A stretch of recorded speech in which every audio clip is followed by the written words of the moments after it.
ومن جاهد فإنما يجاهد لنفسه إن الله لغني عن العالمين.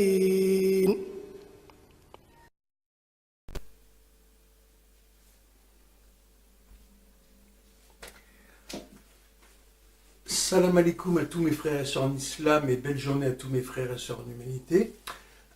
Donc mes frères et sœurs, aujourd'hui nous sommes le 27 mars 2019 et j'ai le plaisir de vous rencontrer à nouveau pour cette vidéo, cette nouvelle vidéo qui est la 23e de ma série Mes écrits sur l'islam. Donc dans laquelle je vais vous lire un texte extrait de mon livre Je vous embrasse d'amour, composé d'écrits poétiques, politiques et philosophiques sur l'islam, agrémenté de versets du Coran. Et par la suite, je vais vous commenter ce texte. Donc le texte que je vais vous lire aujourd'hui s'appelle « Le prophète a dit, les musulmans doivent protéger les chrétiens jusqu'au jour du jugement ».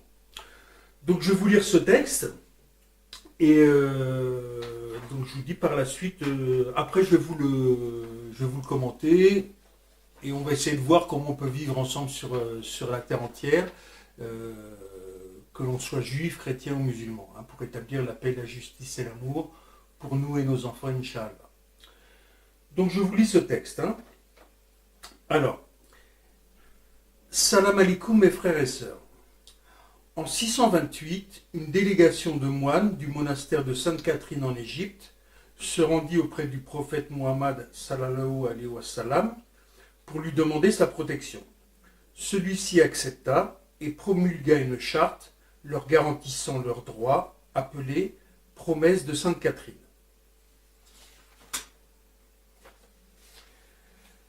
Ceci est un message de Muhammad ibn Abdullah, constituant une alliance avec ceux dont la religion est le christianisme. Que nous soyons proches ou éloignés, nous sommes avec eux. Moi-même, les auxiliaires de Médine et mes fidèles, nous nous portons à leur défense, car les chrétiens sont mes citoyens. Et par Dieu, je résisterai contre quoi que ce soit qui les contrarie. Nulle contrainte sur eux à aucun moment. Leurs juges ne seront point démis de leurs fonctions, ni leurs moines expulsés de leur monastère. Nul ne doit jamais détruire un édifice religieux leur appartenant, ni l'endommager, ni en voler quoi que ce soit pour ensuite l'apporter chez les musulmans. Quiconque en vole quoi que ce soit viole l'alliance de Dieu et désobéit à son prophète. En vérité, les chrétiens sont mes alliés et sont assurés de mon soutien contre tout ce qui les indispose.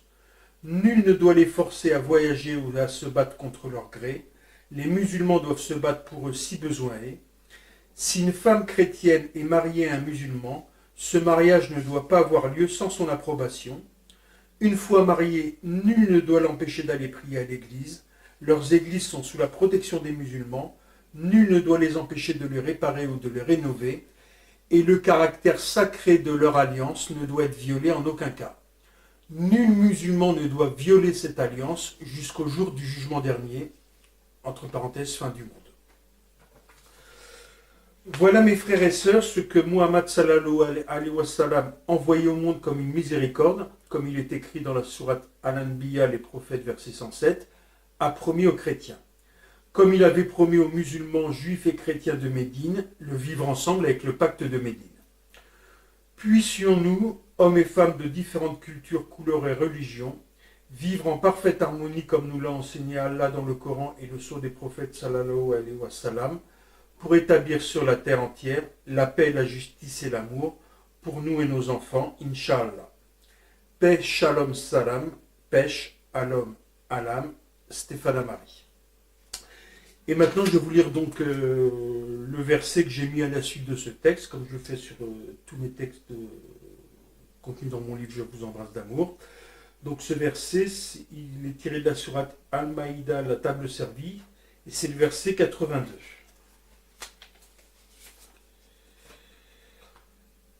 Et tu trouveras certes que les plus disposés à aimer les croyants sont ceux qui disent « nous sommes chrétiens », c'est qu'il y a parmi eux des prêtres et des moines et qui ne s'enflent pas d'orgueil. Donc voilà mes frères et sœurs, donc je vous ai lu ce texte qui était très important pour moi, surtout dans l'époque actuelle euh, que l'on vit sur la Terre. Alors, il y a 2 semaines maintenant, il y a eu un attentat en Nouvelle-Zélande où un suprémaciste blanc a tué 50 fidèles dans une mosquée, donc nos frères et sœurs. Et parmi eux, il y avait aussi des enfants qu'Allah leur fasse miséricorde.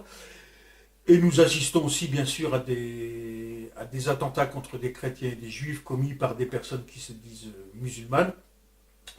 Donc que ce soit les attentats contre les musulmans ou les attentats contre les juifs et les chrétiens,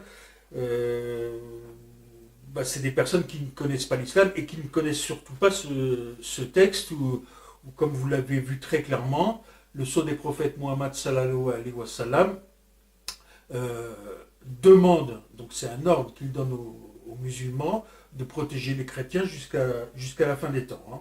Alors, ils ne connaissent pas l'islam, ils ne connaissent pas ce texte, puisque déjà dans l'islam, la racine c'est le mot paix. Hein. Et d'ailleurs, quand un musulman salue un autre musulman, il lui dit salam alaikum. Alors, il faut savoir que l'harmonie entre les juifs, les chrétiens et les musulmans date du début de l'islam, hein, puisque les premiers musulmans qui étaient persécutés à la Mecque ont trouvé protection auprès du roi Négus en Éthiopie, qui était un chrétien, qui a protégé les premiers musulmans. Et suite à l'hégire, donc la migration de la Mecque vers Médine des musulmans qui étaient persécutés à la Mecque par les Qurayshites, le prophète Mohammed sallallahu alayhi wa sallam est devenu chef de la communauté de Médine qui regroupait des musulmans, des juifs et des chrétiens. Et pour qu'il y ait un vivre ensemble, il a promulgué ce qu'on appelle le pacte de Médine qui garantit le vivre ensemble entre les musulmans, les chrétiens et les juifs. Alors, ce que font les islamophobes à l'heure actuelle, ou les gens qui ne connaissent pas du tout l'islam, ils lisent quelques versets qu'on peut appeler versets guerriers qu'on peut trouver dans le Coran, qui sont guerriers à l'encontre des juifs. Mais ça concerne certains juifs, puisqu'il y a eu à l'époque de Médine une trahison de certaines tribus juives envers les musulmans. Et il y a donc eu répression des musulmans envers ces juifs qui avaient trahi le pacte qui les reliait tous ensemble, qui promettait l'assistance entre les musulmans, juifs et chrétiens. Et ceux qui ne respectaient pas ce pacte, au bout de plusieurs trahisons, les musulmans ont dû faire preuve de répression pour se faire respecter. Hein. Ce qui ne les a pas empêchés par la suite de vivre en parfaite harmonie avec d'autres tribus juives qui n'avaient pas trahi le prophète sallallahu alayhi wa sallam. Hein. Alors, cette harmonie entre juifs, chrétiens et musulmans, on l'a connue par exemple au temps d'Andalous, où c'est les chrétiens et les juifs qui étaient persécutés en Espagne qui ont appelé à leur aide les musulmans, et qui sont donc venus en Andalousie, c'est-à-dire en Espagne. Et pendant quelques siècles, les musulmans, les juifs et les chrétiens ont vécu pareil en parfaite harmonie, et il y a eu, disons, une émulation intellectuelle, puisque tous travaillaient ensemble pour le savoir humain en général, hein, ce qui a apporté d'ailleurs la Renaissance en Europe. D'ailleurs, quand les chrétiens ont reconquis l'Espagne, ils ne se sont pas comportés du tout de la même manière, puisqu'ils forçaient les musulmans qui étaient restés en Espagne et les juifs qui étaient restés en Espagne à se convertir au christianisme. C'est pour ça que vous avez beaucoup de juifs qui ont émigré au Maghreb, au Maroc, Algérie, etc., pour se mettre sous la protection des musulmans. Hein.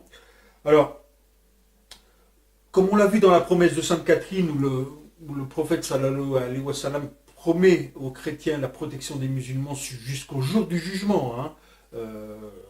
Alors ça veut dire quoi, protéger les chrétiens jusqu'au jour du jugement?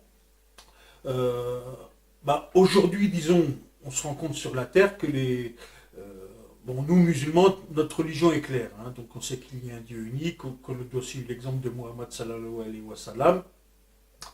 Maintenant, concernant ce qui est les chrétiens et les juifs, disons, ils sont un peu perdus. Alors les chrétiens, c'est depuis le concile de Nicée, comme j'ai expliqué dans une de mes précédentes vidéos qui s'intitulait Comme Jésus comme, It's Time Inch'Allah.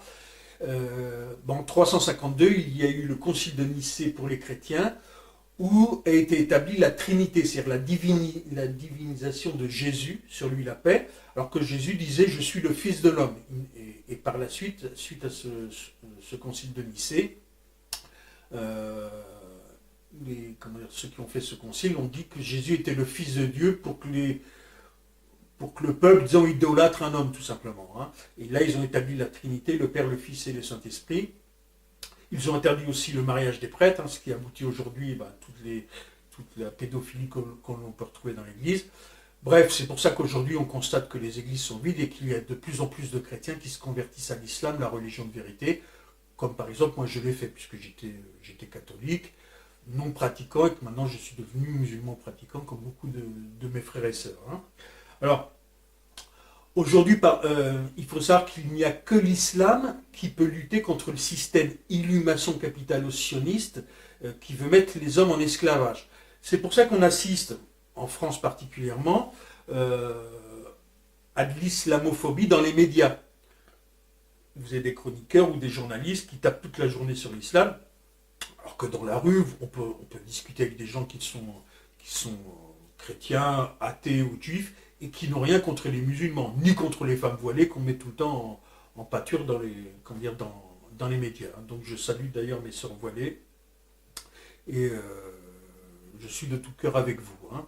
D'ailleurs, le fait que vous portiez un voile, ça rappelle aux gens qui ont perdu l'idée de Dieu, ça leur fait un rappel d'Allah. Hein. Tout en rappelant aussi qu'auparavant, les femmes chrétiennes et les femmes juives étaient aussi voilées. Comme on peut le voir d'ailleurs sur les statues de Mariam sur El Lapet, elle porte un voile. Hein. Donc ce n'est pas uniquement réservé aux femmes musulmanes. Alors, donc, comme je vous le disais, ça veut dire quoi protéger les chrétiens? Comme je l'ai cité dans le verset où Mohammed a été envoyé au monde comme une miséricorde, Mohammed sallallahu alayhi wa sallam est bien sûr le prophète que les musulmans doivent suivre, mais il n'a pas été envoyé que pour les musulmans, il a été envoyé pour les mondes. Et dans les mondes, vous avez donc les chrétiens et les juifs, puisque un musulman, son but est de s'améliorer lui et d'améliorer le monde. Et aujourd'hui, le monde, il est gouverné, comme je l'ai dit, par la permission d'Allah, bien sûr, hein, jusqu'à un certain point, par les illuminations capitalo-sionistes qui sont en train de détruire la terre et les hommes. On s'aperçoit même en France, aujourd'hui, avec la révolte des Gilets jaunes, qui sont matraqués tous les samedis, où une dame de 73 ans a été jetée à terre aussi, qu'il n'y a plus aucun respect pour la dignité humaine. Hein. Donc on doit retrouver tout ça. Et c'est pour ça qu'on doit protéger les chrétiens et par extension les juifs et tous les habitants de la terre. C'est pour que nous, musulmans, nous unissions déjà, nous nous unissions avec les chrétiens et les juifs de bonne volonté et tous les hommes et les femmes de bonne volonté pour établir sur la terre la paix, la justice et l'amour pour nous et nos enfants, pour contrer ce système injuste. Donc pour ça, bien sûr, il nous faut retrouver notre unité, déjà nous musulmans, donc arrêter de nous diviser en sectes, comprendre vraiment que le but de notre religion, c'est bien sûr de satisfaire Allah, et avant de passer à l'au-delà, Inch'Allah, et de rejoindre Allah et le prophète au paradis, Inch'Allah, ce qui est notre souhait le plus ardent, c'est déjà de faire notre travail sur terre, donc de travailler à un monde de paix, de justice et d'amour. Donc mes frères et sœurs, je ne peux que vous encourager à diffuser la religion de vérité, à diffuser cette vidéo pour faire connaître justement aux chrétiens et aux musulmans qui ne connaissent pas cette promesse de Sainte Catherine, que l'islam ne se limite pas aux simples musulmans, mais qui concerne l'humanité tout entière. Hein. Alors, pour finir cette vidéo, je vais vous lire